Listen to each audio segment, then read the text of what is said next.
تو جب آپ غائرانہ نظر کے ساتھ غور و فکر کے ساتھ قرآن کو آپ پڑھیں گے تو قرآن میں بہت کچھ آپ کو ملے گا. لیکن یہ الگ بات ہے کہ ہمارا اور آپ کا معاملہ اس کے برعکس ہے کہ ہم خود قرآن کی تلاوت نہیں کرتے اور ہمارے بچے بھی قرآن کی تلاوت سے کوسوں دور ہیں. جبکہ قرآن مجید میں اللہ تبارک و تعالیٰ نے ارشاد فرمایا تبیانا لکل شیء، قرآن میں ہر چیز کا واضح اور روشن بیان ہے. ہم اگر قرآن کو غور و فکر کے ساتھ پڑھیں تو ہمارے ہر سوال کا جواب قرآن میں ملے گا. اس لیے کہ قرآن یہ اللہ کی کتاب ہے. دنیا میں بے شمار کتابیں ہیں لیکن ہر کتاب میں کمی ہے، کہیں بیشی ہے. ہر کتاب میں کوئی نہ کوئی کمی ہے. پڑھنے والا، مطالعہ کرنے والا شک و شبہات میں پڑ جاتا ہے. لیکن اس روئے زمین پر قرآن ایک ایسی کتاب ہے کہ قرآن کے بارے میں اللہ نے بیان فرمایا ذالک الکتاب لا ریب فیہ، یہ وہ کتاب ہے جس میں شک و شبہ کی کوئی گنجائش نہیں. اس میں کسی طرح کا کوئی شک و شبہ نہیں کر سکتا. شک و شبہ سے قرآن مقدس پاک ہے. اس لیے مسلمانوں قرآن پڑھو. قرآن ایک واحد کتاب ہے کہ قرآن فصاحت و بلاغت سے پر ہے. قرآن کی بلاغت کا کوئی جواب نہیں، قرآن کی فصاحت کا کوئی جواب نہیں، قرآن کے استعارات کا کوئی جواب نہیں، قرآن کے گہرائی کا کوئی جواب نہیں، قرآن کے گہرائی کا کوئی جواب نہیں. قرآن ایک ایسی کتاب ہے کہ قرآن لاجواب ہے. قرآن ایک ایسی کتاب ہے کہ قرآن کو پڑھو تو ثواب مل جائے، قرآن کو دیکھو تو ثواب مل جائے، قرآن کو سنو تو ثواب مل جائے. اور اگر کوئی قاری قرآن کو پڑھ کر قرآن کی آیتوں کو اپنے سینے میں پھنسا کر دنیا سے چلا جائے تو اس پر نارے دوزخ حرام ہو جائے. اسی لیے کہنے والے نے کہا یہی ہے آرزو، ارے تعلیم قرآن ہو جائے، ہر ایک پرچم سے اونچا پرچم اسلام ہو جائے. سبحان اللہ. نعرہ تکبیر، نعرہ رسالہ، جشن عید میلاد النبی، نعرہ تکبیر، نعرہ رسالہ. اس لیے مسلمانوں قرآن کو صرف قرآن کھانے کے لیے یا کوئی مر جائے تب ہی قرآن پڑھا جائے یہ مت سمجھو، بلکہ قرآن تمہاری زندگی کے ہر سوالات کا جواب بتائے گا. تمہیں زندگی کیسے گزارنی ہے یہ تمہیں قرآن میں ملے گا. تمہیں اپنے والدین کے ساتھ حسن سلوک کیسے کرنا ہے یہ طریقہ تمہیں قرآن بتائے گا. لہذا مسلمانوں قرآن کو پڑھو، اپنے بچوں کو پڑھاؤ، قرآن سے دور نہ رکھو.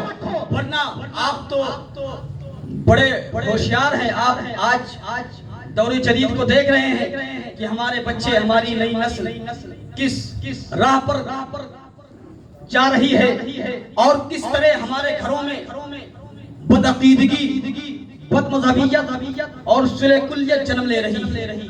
اگر ہم تعلیم اسلام سے دور رہیں گے تو ہمارا بسا ہوا گھر اجڑتا ہوا نظر آئے گا، ہمارا بسا ہوا خاندان اجڑتا ہوا نظر آئے گا. یاد آئے مسلمانوں، میں تاجدار بغداد کانفرنس سے تمہیں پیغام دینا چاہتا ہوں کہ تم اپنے علماء اور ائمہ کے قریب رہو اور ان سے قرآن سیکھتے رہو، دین اسلام سیکھتے رہو، اپنے عقیدے کی بھی حفاظت کرو اور اپنی نسلوں کے عقیدے کی بھی حفاظت کرو. برادران ملت اسلامیہ، ہم اور آپ تاجدار بغداد کانفرنس میں بیٹھے. جی اس محفل کا نام کیا ہے؟ تاجدار بغداد کانفرنس. بڑی خوش نصیبی کی بات ہے کہ اس مہینے میں بڑے پیر کا کرم ہوا تو ہمارے برادر کبیر حضرت علامہ مولانا حافظ قاری محمد شمس اللہ صاحب گلال اپنے والدین کے ساتھ سبحان اللہ زیارت حرمین طیبین شریفین کی حاضری کے لیے کمر بستہ ہے اور قریب حاضری ہوگی انشاءاللہ. اور آپ یہاں بیٹھے ہیں تو آپ بھی نیت کر کے بیٹھیں کہ ہم پر بھی بڑے پیر کا کرم ہوگا تو ہم بھی انشاءاللہ مدینہ شریف جائیں گے. سبحان اللہ. ہم بھی مدینہ شریف جائیں گے. بڑے پیر دستگیر روشن ضمیر حضور غوث پاک رضی اللہ تعالی عنہ کی ذات اور شخصیت جو ہے وہ محتاج تعارف نہیں ہے. جی آپ کی زندگی کے حوالے سے اپنوں نے تو بہت کچھ لکھا ہے. آپ کی کرامتیں تو شہرۂ آفاق ہیں, تواتر کے ساتھ مروی ہیں, لیکن آپ کی کرامتوں کو جو اللہ کے ولیوں کی ولایت کو تسلیم نہیں کرتے وہ بھی بیان کرتے ہیں. ابن تیمیہ جیسا بدعقیدہ جو اللہ کے ولیوں کی ولایت کو مانتا ہی نہیں, اس نے بھی یہ بیان کیا, اپنی کتاب میں لکھا کہ بڑے پیر حضرت عبد القادر کی کرامتیں ہم تک اس تواتر کے ساتھ پہنچی ہیں کہ ہمیں انکار مجاز ہے. یہ بڑے پیر دستگیر روشن ضمیر کی کرامت ہے کہ جس سے جو چاہتے ہیں وہ کام لے لیتے ہیں. یہ ہمارا عقیدہ ہے کہ بڑے پیر بظاہر بغداد شریف میں تشریف فرما ہے, لیکن وہیں سے اپنی تربت انور سے یہ دیکھ رہے ہیں, یہ ملاحظہ فرما رہے ہیں کہ میرا کون کون غلام میرے محفل میں شریک ہے. جی آپ میں بتاؤں آپ کو کہ حضرت پیران پیر بڑے پیر دستگیر روشن ضمیر حضور غوث پاک رضی اللہ تعالی عنہ کی شان کیا ہے. میں حضور غوث پاک رضی اللہ تعالی عنہ کہ بیک گراؤنڈ کو مختصر جملوں میں آپ کے سامنے رکھنا چاہتا ہوں تو آپ کو اندازہ لگے گا کہ جس کا خاندان اتنا اعلیٰ ہو تو پھر وہ کیوں نہ اعلیٰ ہوگا. حضور غوث پاک رضی اللہ تعالی عنہ کے والد محترم کا نام حضرت سیدنا موسیٰ ابو صالح جنگی دوست رحمت اللہ تعالی علیہ. آپ کے نانا کا نام حضرت عبداللہ سومعی رحمت اللہ تعالی علیہ. دونوں آپ کے ابا والد محترم اور آپ کے نانا اپنے اپنے وقت کے ولی کامل ہے. سبحان اللہ. ولی کامل ہے, اپنے اپنے وقت کے زہد و تقوی کے پیکر ہیں. حضرت سیدنا موسیٰ ابو صالح جنگی دوست رحمت اللہ تعالی علیہ کو جنگی دوست کہنے کی وجہ کبھی آپ نے سنی ہوگی, میں یہ بتا دینا چاہتا ہوں, بتا کر اپنی اپنی بات آگے بڑھانا چاہوں گا کہ حضرت غوث اعظم رضی اللہ تعالی عنہ کے والد محترم کو جنگی دوست کیوں کہا جاتا ہے. چنانچہ مورخین نے اپنی کتابوں میں لکھا کہ آپ کے والد محترم بڑے نڈر تھے. جی اچھی بات کہنے میں کبھی دریغ نہیں کرتے, نہ کسی سے ڈرتے تھے, فوراً اسے منع فرماتے. تأمرون بالمعروف وتنہون عن المنکر کے عملی تفسیر تھے آپ. چنانچہ ایک وقت ہے آپ مسجد شریف کے باہر تشریف فرما, آپ دیکھتے ہیں کہ خلیفہ وقت کے کچھ سپاہی مٹکوں میں شراب بھر کر خلیفہ وقت کے پاس لے جا رہے ہیں. آپ نے کچھ پوچھا نہ کچھ سوچا کہ انجام کیا ہوگا. آپ نے لاٹھی اٹھائی اور سارے مٹکوں کو پھوڑ دیا.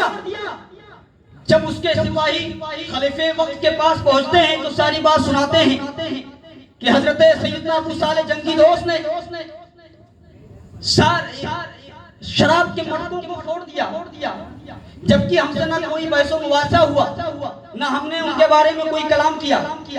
حضرت سیدنا ابو صالح جنگی دوست رحمت اللہ تعالی علیہ کو دربار میں طلب کیا جاتا ہے. آپ شان آن بان کے ساتھ تشریف لے جاتے ہیں بغیر کسی دہشت اور بغیر کسی خوف کے. خلیفہ وقت پوچھتا ہے, اے موسیٰ ابو صالح, کس کی اجازت سے تم نے ہمارے شراب کے مٹکوں کو پھوڑا؟ کس نے تم کو اجازت دی تھی؟ حضرت سیدنا موسیٰ ابو صالح کی جملے کو اپنے دل کی تختی پر نوٹ کیجئے گا انکلیشور کے مسلمانوں.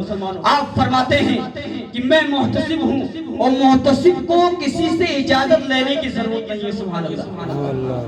کسی سے اجازت لینے کی ضرورت نہیں ہے. خلیفہ وقت نے کہا کہ آپ کو محتسب کس نے بنایا؟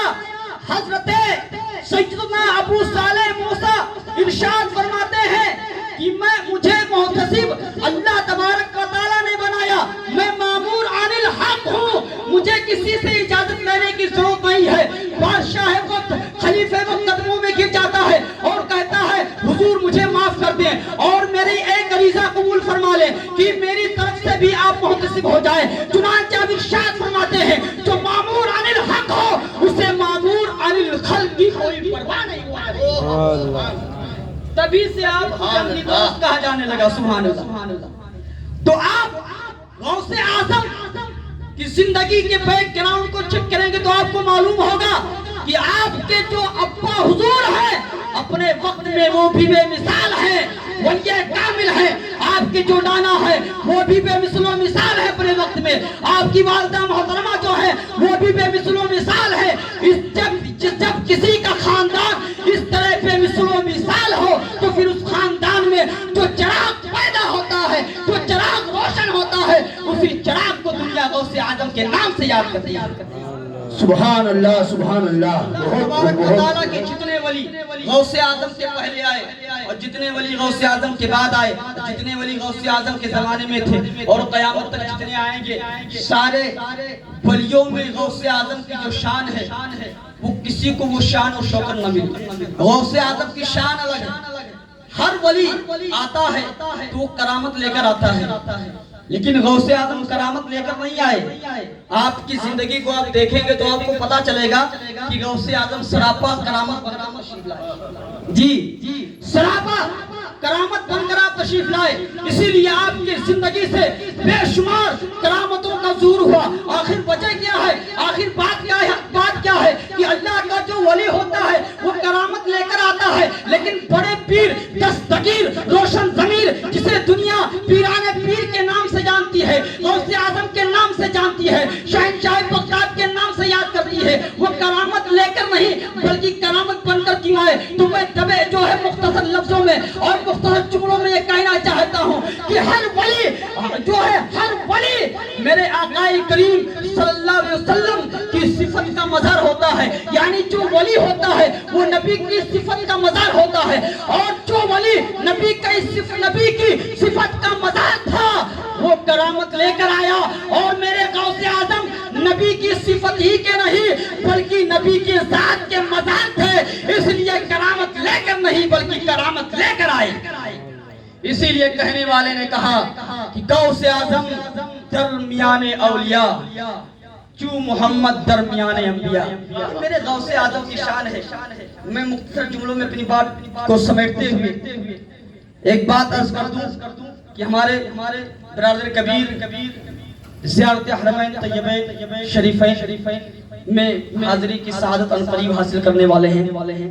مدینہ شریف کی عظمت کیا ہے، مدینہ شریف کا مقام کیا ہے، وہ کہہ کر میں اپنی بات کو مکمل کرنا چاہتا ہوں۔ ایک مرتبہ درود پاک پڑھ لیں۔ اللہم صلی علی سیدنا مولانا صلاۃ و سلام علیک یا رسول اللہ صلی اللہ تعالی علیہ وسلم۔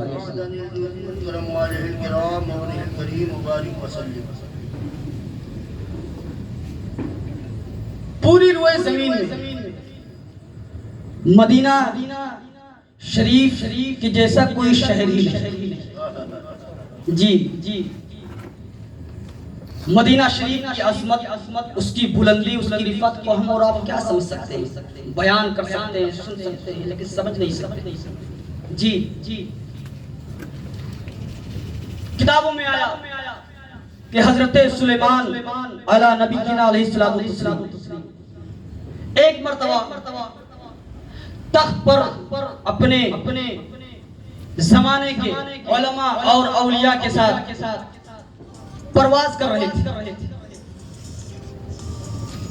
پرواز کرتے کرتے اچانک حضرت سلیمان علیہ السلام تخت کو نیچے اترنے کا حکم دیتے ہیں اور حاضرین کو کہتے ہیں کہ یہ جو زمین ہے نا، اس زمین کو ہم تخت پر بیٹھ کر طے نہیں کریں گے بلکہ ہم اس روئے زمین کو پیدل چل کر طے کریں گے۔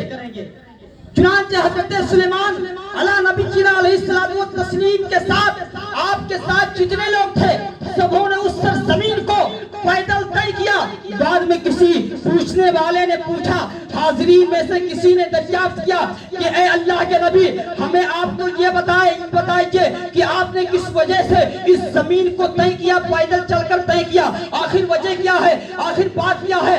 آپ جملے کو نوٹ کیجئے گا اپنے دل کی تختی پر کہ مدینہ شریف افضل کیوں ہے، مدینہ شریف افضل و اعلیٰ کیوں ہے۔ چنانچہ حضرت سلیمان علیہ نبی علیہ الصلوۃ والتسلیم ارشاد فرماتے ہیں، اے میرے جو ہے سننے، اے میرے ساتھ میں رہنے والے اور چلنے والے لوگوں سنو، میں نے اس زمین کو پیدل چل کر اس لیے طے کیا ہے کہ یہ وہ سرزمین ہے جس سرزمین میں نبی کے آخر الزماں حضور تاجدار مدینہ صلی اللہ علیہ وسلم کی تشریف آوری ہوگی اور اپنی زندگی کے آخری ایام اسی سرزمین پر گزاریں گے اور اس زمین کو اس زمانے میں مدینہ شریف کے نام سے یاد کیا جائے گا۔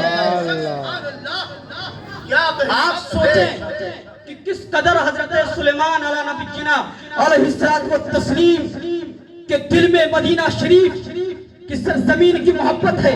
اور اس واقعے سے یہ بھی پتہ لگائیے کہ حضرت سلیمان علیہ نبی جنا علیہ الصلوۃ والتسلیم بہت پہلے یہ خوشخبری سنا رہے ہیں، غیب کی باتیں بتا رہے ہیں۔ جب حضرت سلیمان علیہ نبی جنا علیہ الصلوۃ والتسلیم کے علم غیب کا عالم یہ ہے تو میرے مصطفیٰ کے علم غیب کا عالم کیا ہوگا؟ ان کے علم غیب کا اندازہ کون لگا سکتا ہے؟ تو تبھی تو سیدی سرکار اعلیٰ حضرت نے کہا، اور کوئی غیب کیا تم سے نجا ہو بھلا، ارے جبنا خدا ہی ہوا تم پہ کروڑوں دھولی۔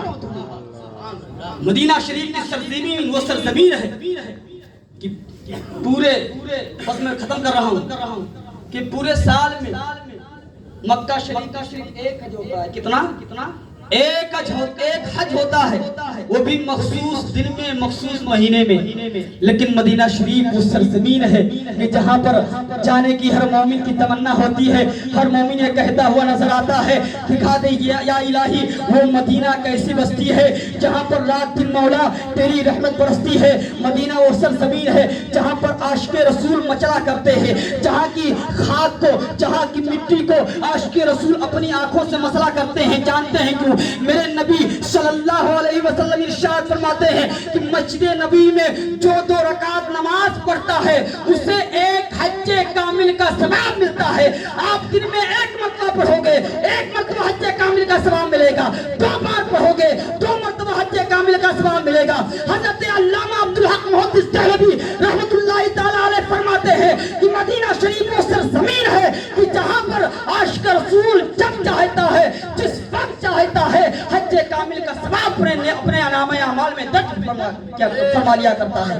یہ مدینہ شریف کی سرزمین ہے۔ فضیلتیں بہت بیان کرتے رہے تو وقت ناکافی ہوگا، بس میں انہی باتوں پر اپنی گفتگو ختم کرنا چاہتا ہوں اور آپ کو ایک پیغام دینا چاہتا ہوں کہ اے لوگوں، آپ اس محفل میں آئے ہیں تو اس محفل سے ایک پیغام لے کر جائیں کہ آپ اپنے آپ کو غوث اعظم سے محبت کرنے کا دعویٰ کرتے ہیں، اللہ کے ولیوں سے محبت کرنے کا دعویٰ کرتے ہیں، نبی کریم صلی اللہ علیہ وسلم سے عشق کا دعویٰ کرتے ہیں، لیکن جب آپ کو دلیل کی روشنی میں دیکھا جاتا ہے تو بہت کم ایسے جو کھڑے اترتے ہیں۔ لہذا میں کہنا چاہتا ہوں اے مسلمانوں، اے قادری فقیروں، تم کو میں غوث اعظم کی نسبت کا پیغام دینا چاہتا ہوں کہ تمہیں اگر سچی محبت ہے غوث اعظم سے، اگر تمہیں سچی محبت ہے خواجہ غریب نواز سے، اگر تمہیں سچا عشق ہے آقا کریم صلی اللہ علیہ وسلم سے، تو غوث اعظم کی محبت میں رنگ جاؤ، کامل طور پر رنگ جاؤ، اس طور رنگ جاؤ کہ تمہارے کردار سے محبت غوث اعظم کی خوشبو آئے، تمہارے افعال سے محبت غوث اعظم کی خوشبو آئے، تمہارے کردار سے محبت غوث اعظم کی خوشبو آئے،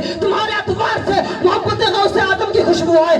اس طرح آپ قادری فقیر بن جاؤ کہ آپ کو دیکھ کر دنیا یہ کہنے پر مجبور ہو جائے کہ جب ان کے غلام کا یہ عالم ہے تو جو آقا ہے اس کا مقام کیا ہوگا۔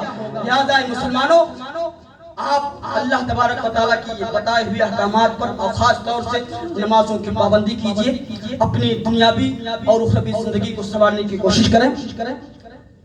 میں دعا کرتا ہوں کہ اللہ تبارک و تعالیٰ ہم سب کو دارین کی برکتوں، نعمتوں اور رحمتوں سے مالا مال فرمائے۔ دوران تقریر اگر کوئی غلطی ہو گئی تو میں توبہ کرتا ہوں، اللہ تبارک و تعالیٰ سے معاف فرمائے۔